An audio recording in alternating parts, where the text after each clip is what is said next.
mengenai perubahan paradigma pengelolaan limbah B3 sebagai sumber daya baru. Bu Christine, mungkin bisa jelaskan Bu, kendala-kendala apa yang dihadapi PT Putra Restu Ibu Abadi ini dalam pengelolaan limbah? Oke, terima kasih Bu Lucy. Untuk kendala sendiri yang kita hadapi, di awal memang kita merasakan bertahap ya, kendala-kendala itu muncul. Tapi seiring berjalannya waktu, kita tidak merasa kesulitan karena seringnya adanya kegiatan sosialisasi, pembinaan dari baik instansi tingkat kabupaten ya Pak, BLH kabupaten, BLHD daerah tingkat provinsi, dan juga dari Kementerian Lingkungan Hidup dan Kehutanan sendiri. Sekarang sering sekali mengadakan sosialisasi baik untuk kami para pemanfaat, pengolah dan transporter limbah B3 maupun ke para penghasil limbah B3, sehingga kesadaran dari teman-teman penghasil ini cukup tinggi.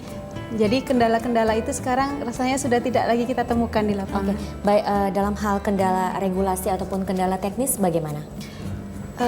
Kendala regulasi juga semuanya bisa terjawab Bu. Memang di awal kita menemukan kesulitan-kesulitan bagaimana cara proses perizinan, kemudian beberapa arahan perbaikan untuk bisa kita harus penuhi di lapangan.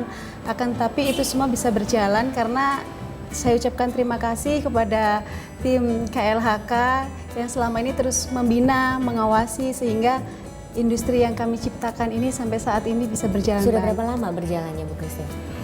Untuk pendirian perusahaan sendiri kita sudah dari tahun 2010. Karena ada proses administrasi AMDAL ya, kajian dampak lingkungan yang harus kita penuhi, membutuhkan waktu kurang lebih 2 tahun Bu, karena tantangan terbesar yaitu pada masyarakat sendiri. Masyarakat di mana kita akan mendirikan sebuah industri pengolah limbah Pak. Karena mereka ketika mendengar kata limbah B3 takut, berbahaya dan beracun, mereka sudah warrior duluan ya kan. Nah, sosialisasi masyarakat yang harus kita jalin, kita kembangkan, itu yang membutuhkan waktu yang cukup lama. Tapi dari regulasi pemerintah sendiri kita tidak ada kendala, sehingga pada tahun 2014, tepatnya di bulan Juni Pak, itu izin pemanfaatan limbah B3 sudah bisa kita miliki. Kalau Pak Yohanes mungkin bisa sharing kendala apa Pak yang ditemui selama ini Pak? Ya, terima kasih Mbak Lucy.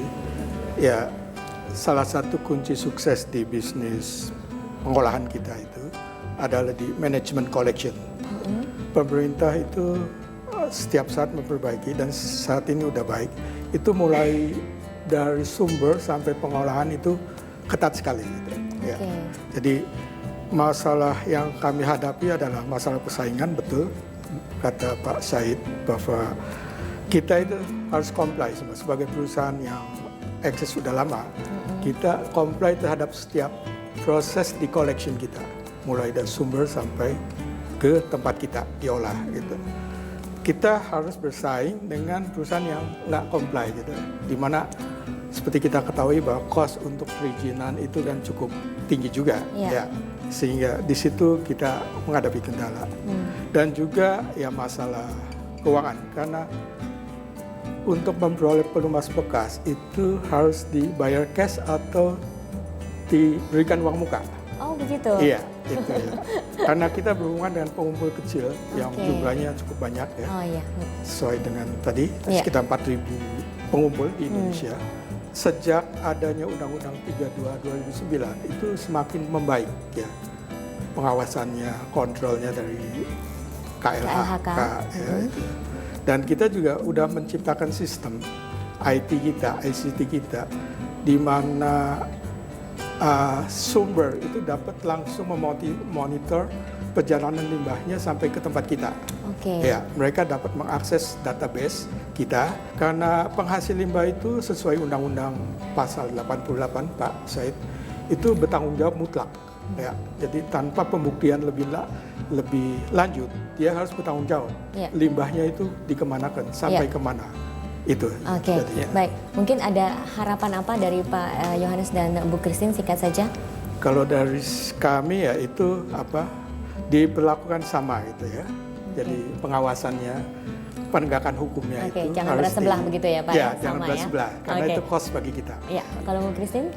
Harapan saya tentunya semakin banyak tercipta industri-industri seperti kita Bu, karena limbah itu sangat besar sekali jumlahnya, dan keterbatasan industri jasa yang mengolah limbah B3 ini masih sangat terbatas, sehingga kita terus dikejar banyak industri untuk mengolah itu, sedangkan keterbatasan yang kita miliki ya, mungkin dengan seringnya sosialisasi Pak ya, untuk memotivasi teman-teman pembisnis ya kan, atau usahawan untuk mendirikan industri yang sama ini semakin besar. Oke, ya Pak Said, apa yang dilakukan Pak untuk bisa membujuk pelaku industri ini Bu, supaya mau mengelola limbah? Memang kalau kita lihat volume limbah dengan sebaran lokasi pengolah limbah memang belum representatif. Karena prinsipnya pengolah limbah itu harus mendekati ke sumber limbah. Oke. Itu prinsip. Tapi dalam kenyataannya belum representatif. Namun 3 tahun terakhir peningkatan usaha pengolah limbah sangat tinggi, sangat drastis. Iya. Boleh bilang 70% meningkat. Walaupun demikian ini tentu belum mencukupi karena terkonsentrasi di Pulau Jawa ini. Padahal kita kepingin di Sumatera juga ada satu, di Kalimantan juga ada satu. Ini menjadi kendala kami. Kami udah nggak ngerti apa harus kami lakukan. Kami sering mengundang investor-investor untuk datang ke Sumatera dan seterusnya. Saya pikir tantangan lain perlu kita garis bawahi mungkin secara administrasi. Biasa perusahaan pengolah limbah tidak semua mau merecovery limbah hasilkan sendiri. Oke. Kenapa? Karena yang bersangkutan itu hanya menghasilkan satu produk, tidak merecovery limbah.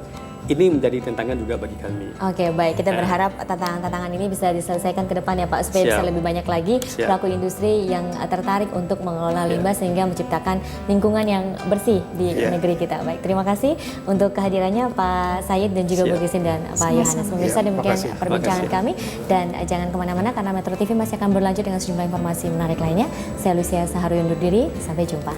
Terima kasih. Terima kasih ya Pak. Terima kasih.